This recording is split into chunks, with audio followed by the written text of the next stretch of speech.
पावसाळ्याला पाऊस जोरात सुरू झाला की आपण नाशिकच्या बातम्या ऐकताना ऐकतो की दुतोंडी मारुती बुडाला, दुतोंडी मारुतीच्या कमरेपर्यंत पाणी, पायापर्यंत पाणी, असं आपण बातम्यात ऐकत असतो. पण पावसाचा आणि दोतोंड्या मारुतीचा काय संबंध, तर आपण थोडक्यात आता इतिहास जाणून घेऊया. तर दुतोंडी नाव का पडले? या मूर्तीची रचना खूप वेगळी आहे.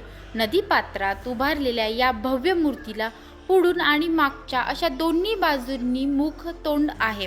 नदीकाठच्या पायऱ्यांवरून किंवा पात्रातून दोन्ही बाजूंनी मारुतीरायांचे दर्शन शुभ आपण घेऊ शकतो. या उद्देशाने ही दोन तोंडी असलेली मूर्ती तयार करण्यात आली होती.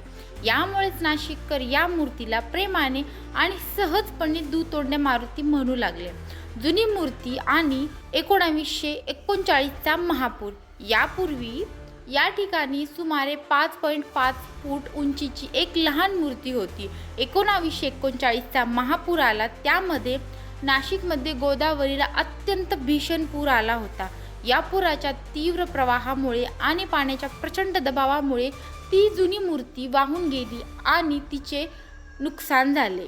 तर 1939च्या पुरानंतर नाशिकमधील स्थानिक कामगिर जसे की बाबाजी दादाजी भोईर, शंकर बलदेव परदेशी, नथुराम दादाजी भोईर यांनी स्थानिकांना एकत्र घेऊन आणि दणकट आणि भव्य मूर्ती उभारण्याचा निर्णय घेतला. फूट उंच ही मूर्ती बनवण्यात आली, जेणेकरून ती पुराच्या धक्क्याने पुन्हा वाहून जाणार नाही. फेडीच्या भव्य दुतोंडी मारुतीची विधिवत प्राणप्रतिष्ठा करण्यात आली.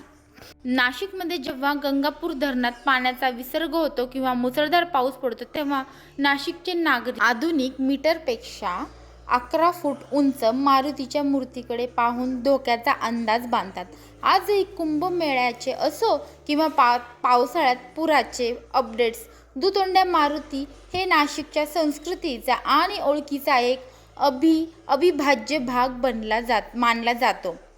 आधुनिक काळात जलसंपदा विभाग पाण्याचा विसर्ग आणि मीटरमध्ये पाण्याची पातळी मोजतो, परंतु नाशिककरांसाठी आणि स्थानिक बातम्यांमध्ये आजही दुतोंड्या मारुती छातीपर्यंत बुडाला किंवा पूर्ण पाण्याखाली गेला हीच पुराची सर्वात मोठी बातमी आणि ओळख मानली जाते. तर तुम्हाला हा इतिहास ऐकून कसे वाटले कमेंटमध्ये नक्की सांगा. आणि तुम्ही कुठल्या शहरामधून ही बातमी ऐकत आहात, प्लीज कमेंटमध्ये तुमच्या शहराचंही नाव लिहा. व्हिडिओ आवडला असेल तर लाईक, शेअर, सबस्क्राईब करायला विसरू नका. धन्यवाद.